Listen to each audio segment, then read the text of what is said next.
सुनने की आदत नहीं है सभापति महोदय। जब आप इनसे सवाल पूछिए कृपया शांत रहिए। आप बताइए 70 साल में आपने क्या किया है। मैं तो इस सदन में कहना चाहता हूं सभापति महोदय कि हमसे 70 साल का हिसाब मांगने वालों, जो सरकार अपना चलाया हुआ 2000 का नोट 7 साल नहीं चला सकी, वो हमसे 70 साल का हिसाब मांगती है। इन्हीं लोगों के लिए किसी ने एक शेर कहा है कि जो सच और झूठ में दूरी है वो दूरी समझते हैं, सियासी हाकिमों की हम भी मजबूरी समझते हैं। वो अपना हक समझते हैं निवाला छीन लेने को, डकैती को बहुत से लोग मजदूरी समझते हैं। हमें पता है कि कैसी मजदूरी की जा रही है। 83 मिनट 71 बार थपथपाई गई मेज, 14,417 शब्दों का बजट भाषण, और उस बजट में अपने लिए राहत तलाशती मिडिल क्लास की हैरत ज़दा आंखें। सभापति महोदय, मेरे हाथों में जो दस्तावेज है, दरअसल ये देश के किसानों, गरीबों, मजदूरों की उम्मीदों का स्मारक है। ऐसा लग रहा है जैसे वित्त मंत्री महोदया ने बजट नहीं तैयार किया है, बल्कि प्रधानमंत्री जी की मन की बात का संकलन तैयार किया है। टूटा हुआ लश्कर का भरम देख रहे हैं, टूटा हुआ लश्कर का भरम देख रहे हैं, और जिल्ले इलाही के करम देख रहे हैं।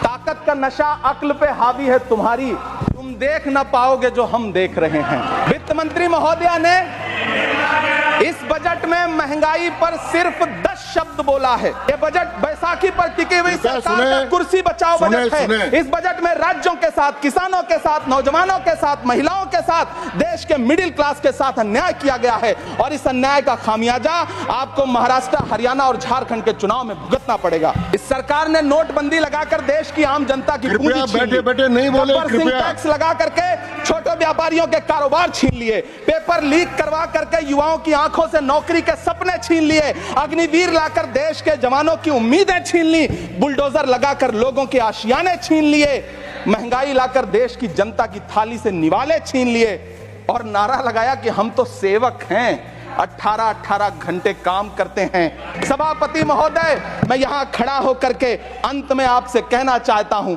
कि इस बजट में तमाम राज्यों के साथ अन्याय किया गया है। इस बजट में युवाओं के साथ अन्याय किया गया है, महिलाओं के साथ अन्याय किया गया है, और खास तौर से महाराष्ट्र के लिए कुछ नहीं रखा गया है। महाराष्ट्र बाढ़ से जूझ रहा है, पानी बरसने से वहां 1500 से ज्यादा लोग मारे गए हैं। उस शहर को, उस राज्य को 4000 करोड़ के पैकेज की जरूरत है, ताकि जो फसलें बर्बाद हुई हैं लोगों को राहत दी जा सकी। लेकिन अफसोस, इस बजट में महाराष्ट्र के लिए ऐसा कुछ भी नहीं है।